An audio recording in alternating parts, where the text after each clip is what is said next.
Hello, hello, and welcome to episode 110 of the Compassion and Cucumbers podcast. I'm Christine. And I'm Sam. We don't have a whole lot to talk about as far as what we've been up to. We have been up to absolutely nothing. Yeah, we needed some downtime, I guess. No, it's just we've been busy with work things and all of that. So, you know, no travels or anything like that. No travels or anything. We will be next week, Saturday, October 28th, we'll be at the vegan pop-up market, the Halloween market at the Vegan Center in Tonawanda, New York. Yes, and in addition to it being a Halloween market, it is also the 3rd anniversary of the Vegan Center in Tonawanda. Yeah, that's cool. Super cool. Yeah, and the day after that, Sunday the 29th, we're hoping to make it to the mac and cheese cook-off that's happening also at the Vegan Center. There are multiple chefs, home chefs, business chefs presenting their mac and cheese to be judged by all the people attending. So we're hoping to make it to that because that sounds like a good time. And who doesn't love some vegan mac and cheese? I know. I love vegan mac and cheese. So I guess that would not be an answer to your question because you're asking who doesn't love vegan mac and cheese. So the answer to that would be not me. Yeah. Then after that, November 18th and 19th, we're leaving on a jet plane and heading to London for the VegFest UK at the London Olympia National. Yes, we are. Counting down the days. Cannot wait. Yep. Can't wait to get there so we can go London, baby. London, baby. Yes.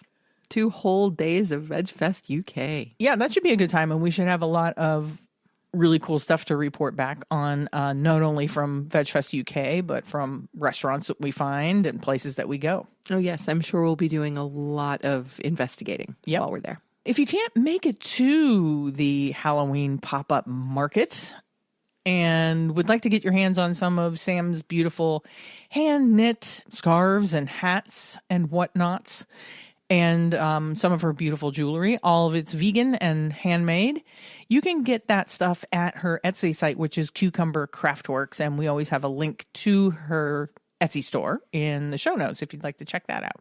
That we do. What else is going on? Oh, Hoodies for Homeless 716 is once again accepting donations of gently used hoodies and warm clothing, and donations can be dropped off at Wellness in the Village in Alden, New York. They're at 13219 Broadway, Alden.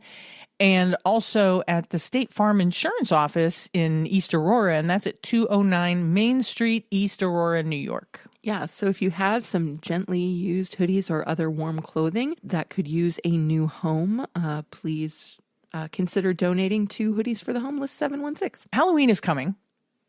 This is true. Yes, it's next week. It is. And we considered doing an episode, another episode on like Halloween candy and stuff like that, but there hasn't been a whole lot of new. No, I don't really think there's a whole lot new in the vegan Halloween candy world. No, there's not a whole lot of new. But if you'd like to know what candies you can purchase for Halloween, what vegan candies you can purchase, you can listen to our previous episode. It's episode 58. And we talk about all the vegan Halloween candy. We talk about costumes, and there's all kinds of fun stuff that we talk about in that episode if you want to hear some Halloween-related material. Indeed. Hey, we had a recipe this week. Yes, we did, and it was a fantastic one, I have to say. So let's talk about that. Here is this week's recipe from our vegan kitchen.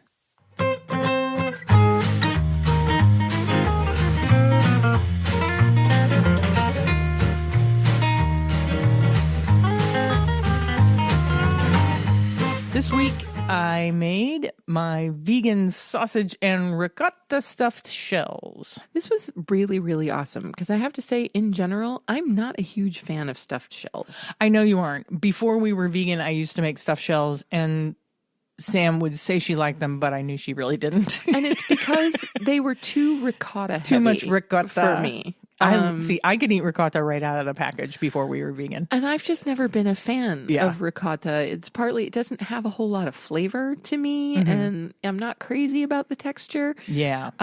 So there's just not a lot to recommend a stuffed shell to me, particularly if it's just stuffed with ricotta. Right. If there's not something else that's breaking up the ricotta. Right. It's just not something I'm really interested in. Yeah. These were stuffed with vegan sausage. I used Beyond Italian spicy sausage.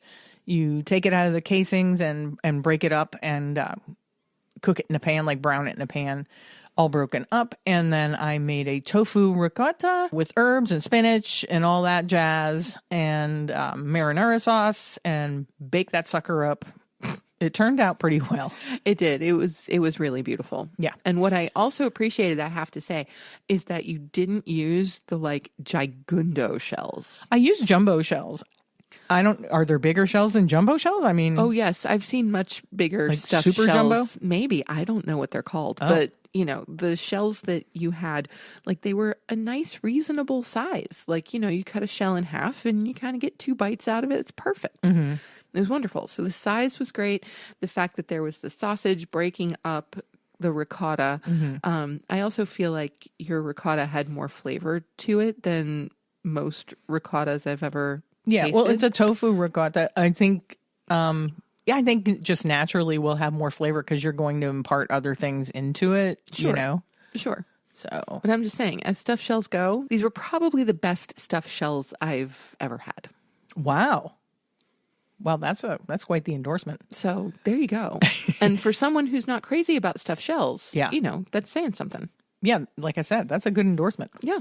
Hey, if you want to get your hands on the full written recipe for my vegan sausage and ricotta stuffed shells, the full written recipe will be up on our Patreon page for all of our patrons. So if you're not a patron and you'd like to get your hands on that recipe, then join our Patreon community and you can get that and all the other recipes that have come out of our kitchen. So, And there have been quite a few of them. there's a number of them up there for sure. Time for our noteworthy section. Today, unfortunately, we are saying rest in peace to Esther the Wonder Pig. The girl who started it all for partners Steve Jenkins and Derek Walter, Esther the Pig, has died. The two adopted Esther and were told she was a micro pig, but Esther quickly grew to a whopping 600 pounds. Esther became the inspiration for Steve and Derek to start an animal sanctuary and was a beloved resident at the Happily Ever Esther Sanctuary. The public loved Esther, and that love helped the farm raise funds not only for the residents, but to purchase much-needed large animal diagnostic equipment for their local veterinary clinic.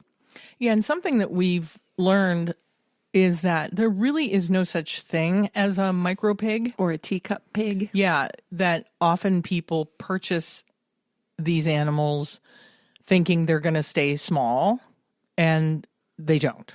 No. And they usually end up in shelters or looking for homes when these pigs start to get, you know, their normal average size of, say, 300 pounds or 400 pounds. I don't know. Esther was huge. She was really big. Yeah. Yeah. 600 pounds. That's a big pig. Yeah. She was quite large. Janelle from Mockingbird Farms posted something right after Esther passed, and I thought it said everything that we would have said and more.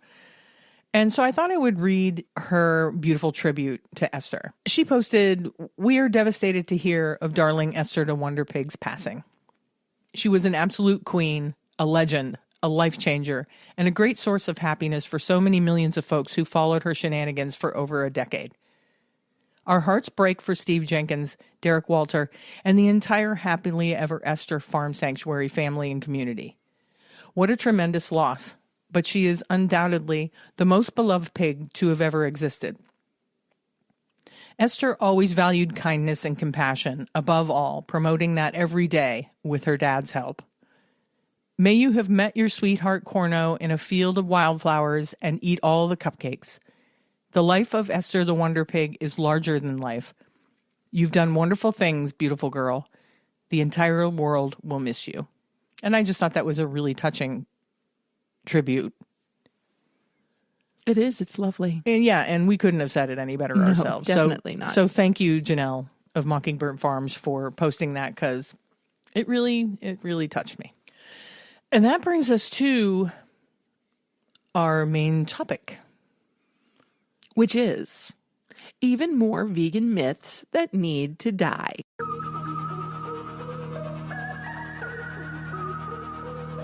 Yeah, we're going to be putting on our Scully and Mulder and Scully costumes. Are we really? Yeah, and we're going to find the truth because the truth is out there. I don't know who would be Scully and who would be Mulder. I don't either. That's a tough call. Yeah, so we're going to debunk even more vegan myths. There's so many of them out there, you know? There's tons of them. Oh, yes. Yeah. And they all need to be debunked eventually. They But, do. you know, If you'd like to check out our first series of Vegan Mythbusters, check out episode 57, where we bust a myth. And every time I say that, all I can think of is bust a move. yes, I know. I think you do it purposefully I don't mean to. It's so just that other people will also hear bust a move. bust a myth. Yeah. Yeah. So here we go. What is our first myth that needs to die? The first myth that needs to die is vegans only care about animal rights and don't care about human rights. Oh, yeah, this one irks me. Yeah, it does. While this is definitely an individual choice, most vegans are active in many human rights campaigns and have an understanding of the human injustices that are happening in our world.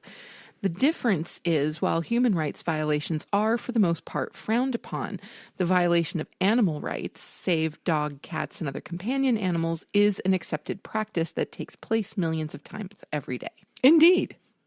And so that's why I believe that vegans, you know, when speaking from a place of specifically vegan activism, are focusing on animal rights and animal liberation. Right. Yes. Right, because it's an accepted thing that we violate the rights of animals every day. Yes. While it's not really an accepted thing to violate the rights of humans every day. However, the rights of humans are violated on a daily basis. They certainly are. And both animals and humans need people fighting for their rights. Absolutely. And I think vegans fight for those rights. I agree. Most of the vegans that I've come across have been very aware, like not only of the vegan movement as a social justice movement, but of the interconnectedness of all social justice movements.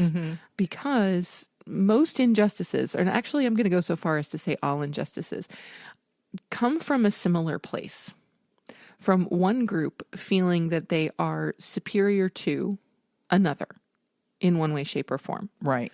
Whether that's men to women, white people to black people, et cetera, et cetera, et cetera, or human to non-human. And so really, these injustices, though they manifest in very, very different ways, depending on the injustice in question, they all stem from something very, very similar. And so therefore, I actually think it makes it easier for vegans to be effective advocates for other social justice movements as well.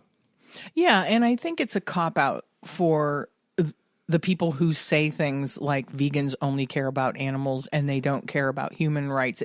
I really think that it's just a defense mechanism for people to say that. Sure. I mean, because it doesn't have to be an either or. Right. We're not defending animal rights at the expense of human rights. Right. Absolutely not. Nor would we. But we don't want to defend human rights at the expense of animal rights either. We want those rights to be acknowledged on both sides of the fence. Yeah, well said. Thank you. The next vegan myth that we feel needs to die is vegans only eat salads and vegetables. Well, nothing could be further from the truth. Most vegans eat a varied diet of vegetables, legumes, grains, nuts, seeds, and other proteins. And I think we've said it before that since we've been vegan, since becoming vegan, we've never eaten a more diverse diet. Yeah, that's absolutely true. No, I mean, we love salads and we love vegetables. And I'm not speaking of we, the vegans. I'm just talking about Christine and I, because I couldn't possibly speak for all vegans. But, you know, we ourselves, the two of us, love salads and love vegetables. But there's a whole lot of other food that we love too, as I'm sure any of you who have been listening for even a few episodes will understand. Yeah. So Yeah, this is actually just ridiculous. It is ridiculous. And I'm not exactly sure how this myth still exists, how you can still go to certain restaurants and have the only vegan option be some sort of a vegetable dish with no protein, no grain, but it still happens. Yeah, I don't know. I mean, there must be some silly start to this somewhere where like someone got the idea, oh, well, wait a minute. If you can't eat meat and you can't eat fish and you can't eat dairy and you can't eat eggs and you can't eat honey, well, the only thing left is salad. It's vegetables. Yeah. It's vegetables. Yeah. Which simply isn't true. Yeah. I mean, granted, a lot of our diet is vegetables. Sure. And I know I'm happiest when the vast majority of our diet is vegetables. But no, we certainly eat other things. We consume a great deal of tofu. We do indulge in, packaged meat replacers every now and again. Just today, in fact, Christine used a Beyond sausage to make her stuffed shells. Yeah.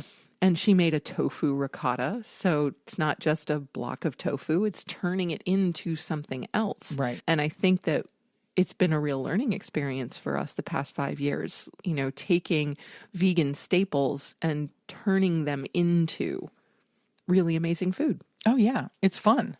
But I think that leads us perfectly into our next myth that needs to die. Yeah. That vegans don't eat junk food. Yeah, we do. Anybody that's been to a veg fest. Oh my gosh, yes. Anyone who has ever been to a veg fest knows this to be untrue. There have never been more vegan junk foods available on the market. Whether you're talking about burgers, nuggets, cheeses, snack foods, they're everywhere.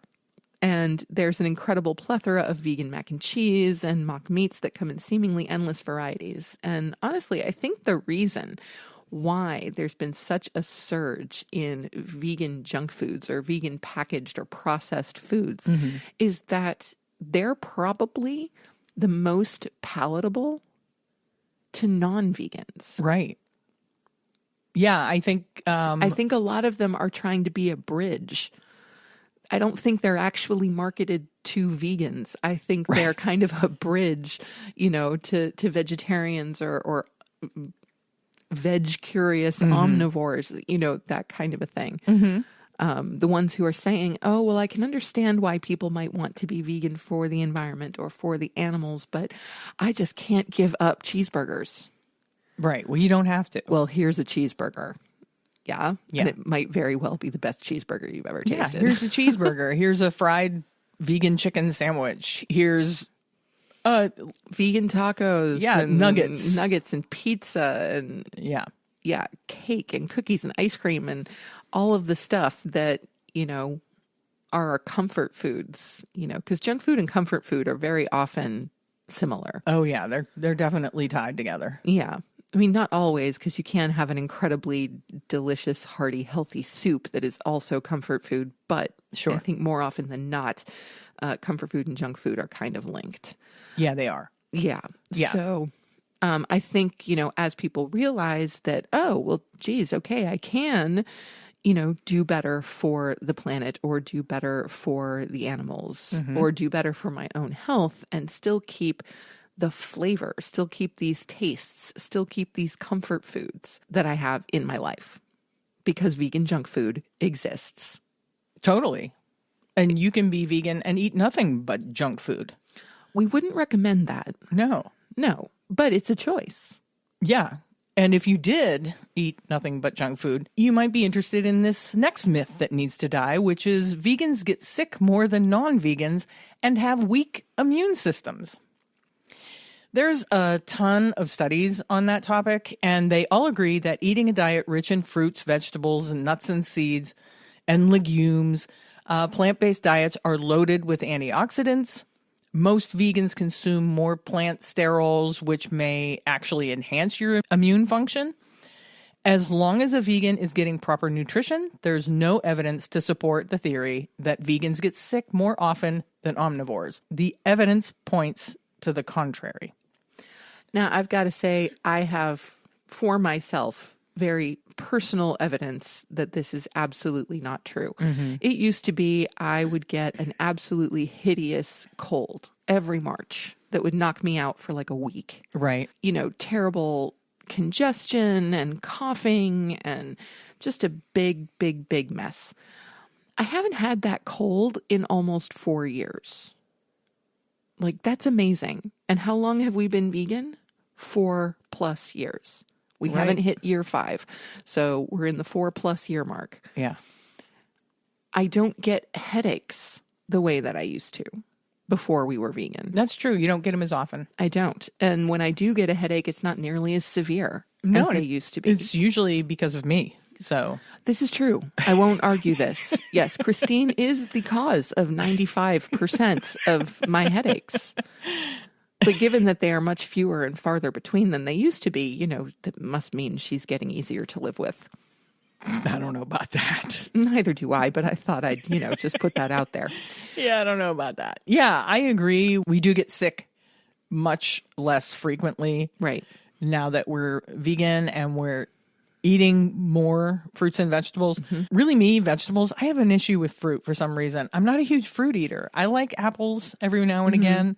I have a hard time squeezing fruit into my diet because I don't like it for breakfast. You know, it's good for a snack, and I should probably be better at making all of my snacks, even though I'm not snacking at all always throughout the day, but I should make a better effort to make those snacks a fruit of some kind. Well, I mean, I think we both could. I'm quite the opposite. I love fruit. I absolutely love it. But because Christine doesn't really eat much of it, it's hard to keep fruit in the house because there's only so much fruit I can eat in a week. Right. Like I can buy maybe 3 oranges. If we buy a bag of oranges, we're going to be throwing oranges away because I don't eat them.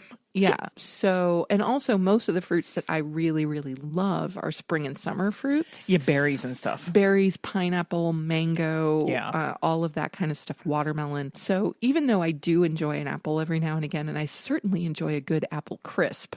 See, there you go, turning a perfectly healthy food into vegan junk food. Yeah, I just made an apple crisp a couple of weeks ago. And so good. It was really good. So good. If that's the only way you're getting your fruit, though.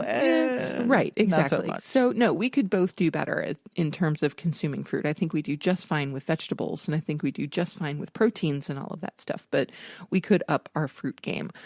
But also, I have to say, the last couple of times you've gotten sick, both the time that you got COVID, I mean, I got it as well, but mine was a much milder version than what you got. And then the last time you got a really serious cold, I didn't catch it. It's true. And it used to be that if one of us got sick, the other one was going to get sick not too far in the future. Yeah, that's true. And that has become far less true. Yeah, that's weird. And yeah, I mean, we just don't get colds as often as we used to. And Sam works around teenagers. I do. All day long. You know, they don't wash their hands nearly as much as they should. And maybe they, you know, she's in a field where kids are sweating a lot. Yep. And so she's exposed to a lot of their fluids, whatever, airborne fluids and stuff. And like Sam said, you used to get sick more often, like at the beginning of the semester. Every March. And then in March, you would get a cold or whatever. Yeah. And that doesn't seem to happen. Nope. Nearly as frequently, if at all, anymore. It's really pretty amazing. Yeah. And I do chalk some of that up for sure to being vegan. Yeah. It seems like the only time I get a cold is when I'm around Lucy. And it's funny because everybody else can be fine, but if Lucy has a sniffle, I end up with a cold. There's something about her germs. That's true. Your last cold was from Lucy, wasn't it? Anytime Lucy germs are around me, if she's got just a hint of a cold, even if she's not sick or someone around her was sick, I swear there's something about her germs that just latch on to me and they're like, you're going to get sick. I don't know. But it's usually just a cold. So, yeah. So much for that myth. Yeah. And I don't even know why that myth exists. I do still see people posting maybe on YouTube videos or on social media posts. You still see people posting that a vegan diet is unhealthy and that people need meat and dairy in order to maintain their nutrition. I just don't see how people can say that that's true. How people can't see that eating fruits and vegetables and legumes and grains and nuts when it's a proven fact that that is the way you should be eating. I don't know why people can still say those things, you know? Well, They're just uneducated, I guess. well, again, no one, I'm not sure there's anyone in the world who is out there spouting absolute truth.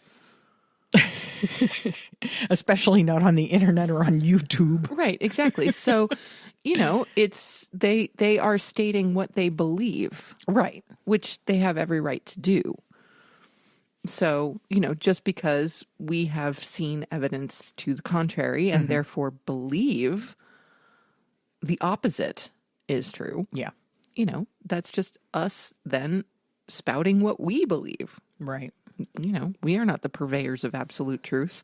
No. Wouldn't that be terrifying? No, there should be a disclaimer at the beginning of the show. That we are not the purveyors of absolute truth? Absolutely not. Excellent. I think we should do that. What is our next vegan myth that needs to die? The next vegan myth is that all vegans are rich white people. We are, I guess we'd be considered Caucasian. Well, yes. I'm Mediterranean, but you still have to put white when they ask you what you are. And I'm Northern European, so I'm as white as they come. Yeah, but we're not rich. No. But you have to keep the idea of wealth in perspective with the rest of the world. It's relative. Because while we are not wealthy compared to people who are deemed wealthy by society, and certainly not next to those mega billionaires that are dropping crazy amounts of money for a 10-minute space flight and all of that kind of malarkey. Yeah. But compared to a lot of people in many parts of the world, the United States included, we are quite well off.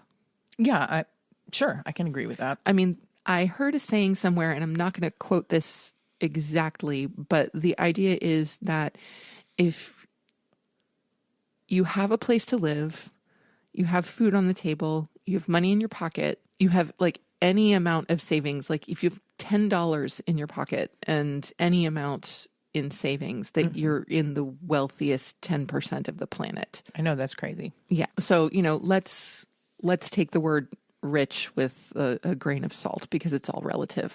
Okay. But let's still try to debunk this. Vegans are all rich white people. Oh, absolutely. Yes. I think it would be really interesting if one of these days we do at least one, if not several episodes on veganism and colonialism. But what we know as veganism today really is traced back to non-white cultures. Ancient Indian and West Asian cultures were some of the first to live on plant-based diets. Despite the word vegan first being used just 77 years ago, one of the earliest followers of what we now call a vegan diet was Arab philosopher and poet al-Ma'ari, who abstained from animal products for his health and beliefs on the transmigration of soul and animal welfare. When it comes to our modern culture, the most influential examples of veganism come from India.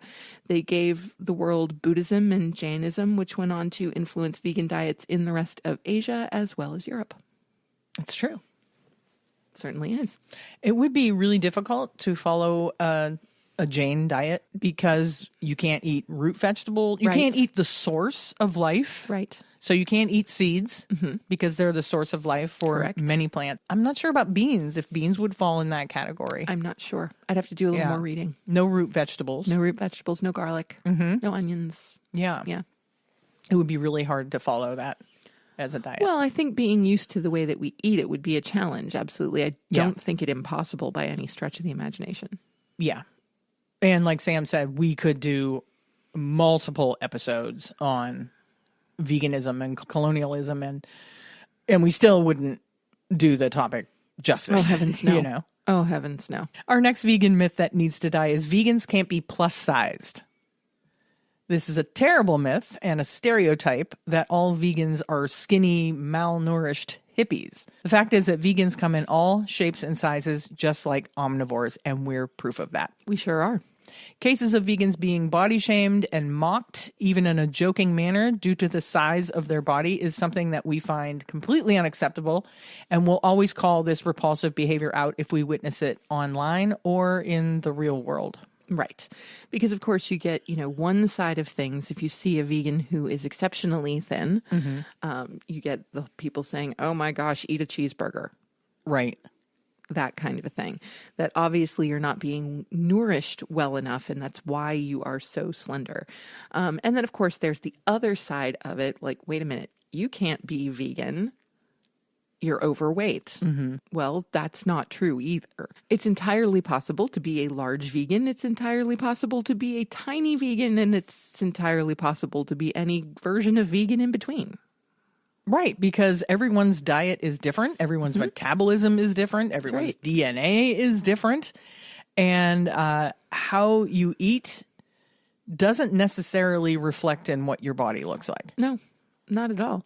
I mean, just what stage of life are you in, too? I mean, you and I have both gained weight with getting older. Thanks, menopause. In my case, anyway. But, you know, and that's part of the cycle. It's going to happen. It's okay. That and the fact that Sam was a big bread baker for a couple of years there. Yeah, it's all my fault. Yeah. And I ate a lot of bread. Yeah, it's all my fault that she gained weight. I made too much bread. It's not all your fault. I mean, I could have ate less bread, but you didn't. Yeah, so vegans come in all shapes, all sizes, all types. Yeah, just like omnivores. And we love them all. Yep. What is our next myth that needs to die? I'm really surprised that this is even on the list because seriously, I'm not sure anyone really thinks this is a myth anymore. Oh, you'd be surprised. Like, going vegan has no impact on the environment. How does anyone think that's a myth anymore? I have seen people argue the fact online. I mean, how... I just don't get it. People argue the fact all the time online. I mean, the simple argument that vegans eat so much soy. Soy is responsible for 90% of the forest loss on Earth. But they never say people only eat 1% of all soy grown. Not just vegans, people in general. Right. That's all the soy that's in products on the shelves. That's all the soy in, you know, there's soy isolates. All the soy that is being grown through deforestation is going to feed livestock. Right. Well, so not that's all, just, but the vast majority. Yeah. So that's just one way people believe that going vegan has no impact on the environment. Yes. So for those of you who might think that going vegan has no impact on the environment, yes, it absolutely does.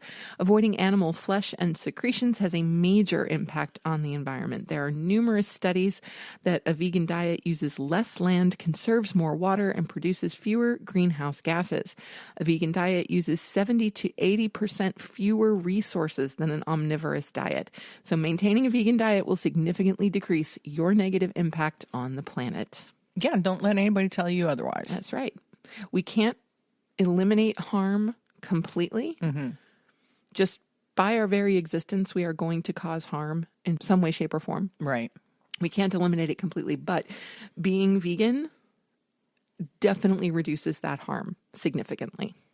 Yeah. And our final vegan myth that needs to die, at least in this list, I'm sure we'll find more, and I'm sure we'll debunk more in future episodes. But our final myth in this episode is you can't get enough protein without consuming animals.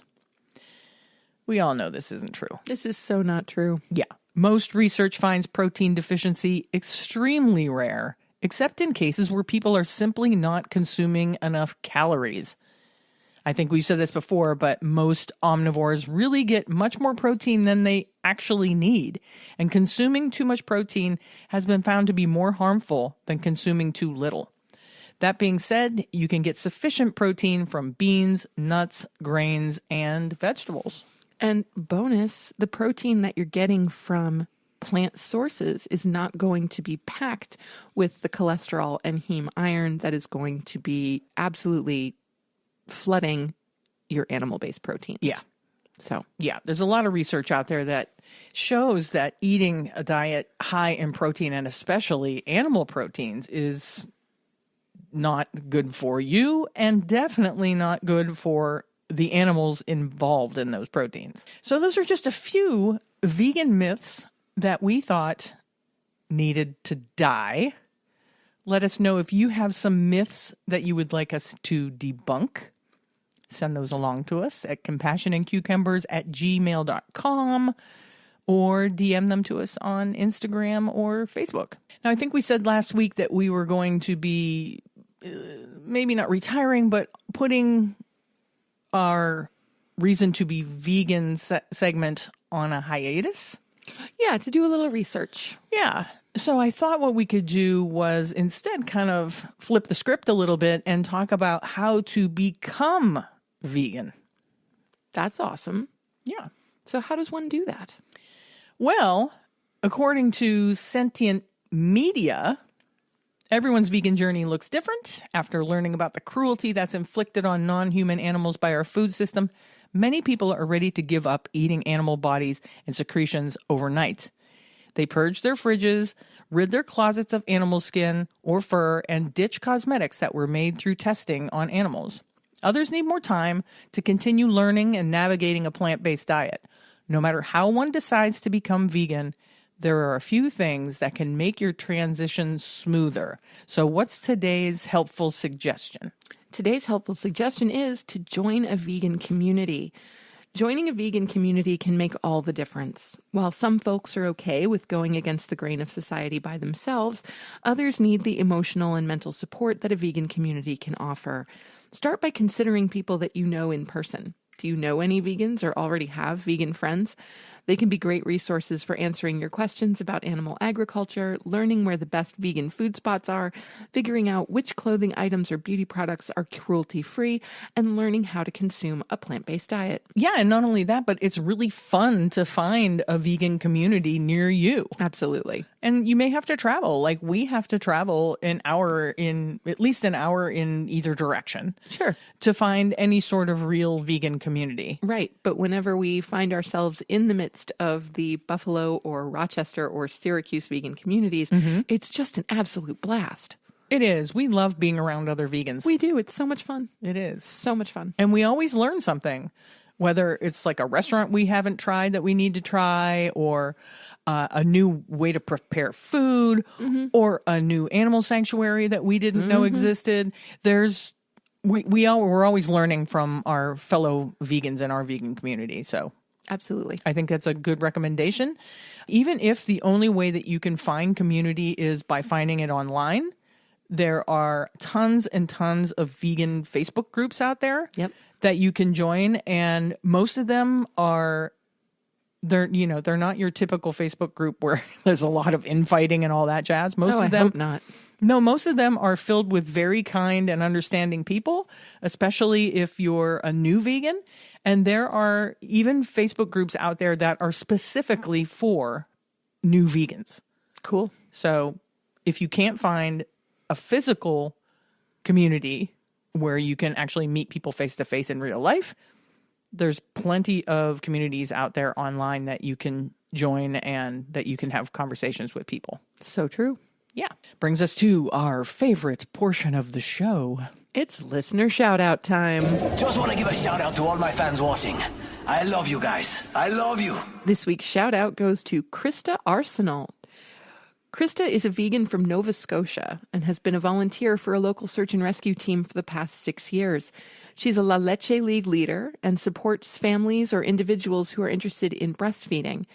She's a homeschooling mother of 2 and listens to the podcast when she's driving her 2 young daughters, Everin and Alice, around from place to place. Krista hosted a local vegan Thanksgiving potluck dinner in her community for Canadian Thanksgiving. That's awesome. Right? Yes, that is awesome. And thank you so much for listening, Krista.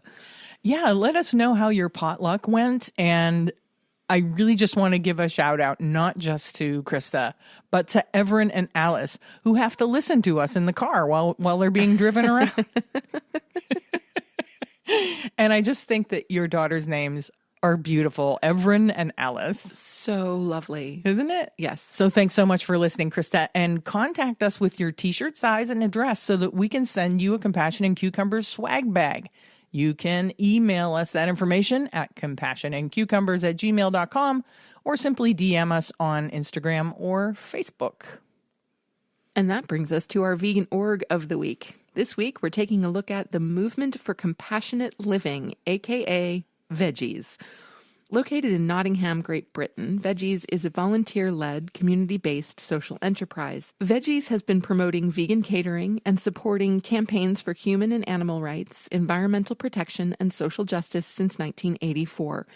Partly due to their work, veganism is now widely understood in their area as an ethical and sustainable way of living. Veggies is a workers' cooperative with 3 workers sharing one living-waged job. They aim to live simply so that others might simply live. They are associate members of Radical Roots, the network of grassroots cooperatives working for social change, and are members of the Vegan Traders Union. The organization receives welcome support from a team of dedicated volunteers. Veggies are based at Nottingham's Sumac Centre, the campaign resource centre part funded by Veggies. To learn more about them and their unique mission, go to www.veggies.org.uk. The old www. It's returned. It has come back. Thing I found really interesting while I was perusing Veggies' website is the fact that the Vegan Traders Union exists. Isn't that cool? There in UK. Right? It's a union for vegan businesses. So awesome. That's amazing. And I don't know if that exists anywhere here in the States, but I'd like to find that out. I think it's a really cool thing. Yeah, let's find out. I'm skeptical that there is any kind of vegan union in the United States, but, I'll eat my words if I'm wrong. As long as they're vegan. Exactly. I actually checked out the Vegan Traders Union website, and it was really cool. All these different businesses, restaurants, and retailers and even advocacy groups that belonged to this union. I thought it was really cool. Super cool. Yeah. I'm not sure how it works. I'm sure there's dues and all that jazz, just like every other union. I just thought that was a really cool thing. It is. We're going to have to find out more about that. Yeah. Holy guacamole, it's time to wrap things up. So let's do that. Let's wrap things up. As always, we encourage you to join the AFA Vegan Voter Hub and support them in any way that you can. The Agriculture Fairness Alliance is lobbying in D.C. on our behalf so that our vegan voices are heard. If you want to be included in the conversation, join the Vegan Voter Hub. The link is always in the show notes. Well, friends, it's time to sign off.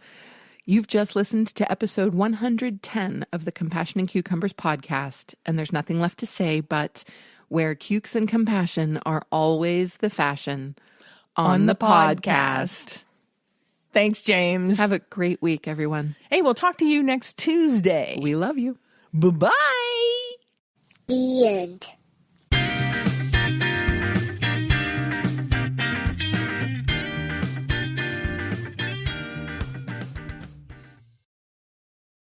If you'd like to support the Compassion and Cucumbers podcast, well, you can do that by hopping on over to our Patreon page and becoming a patron.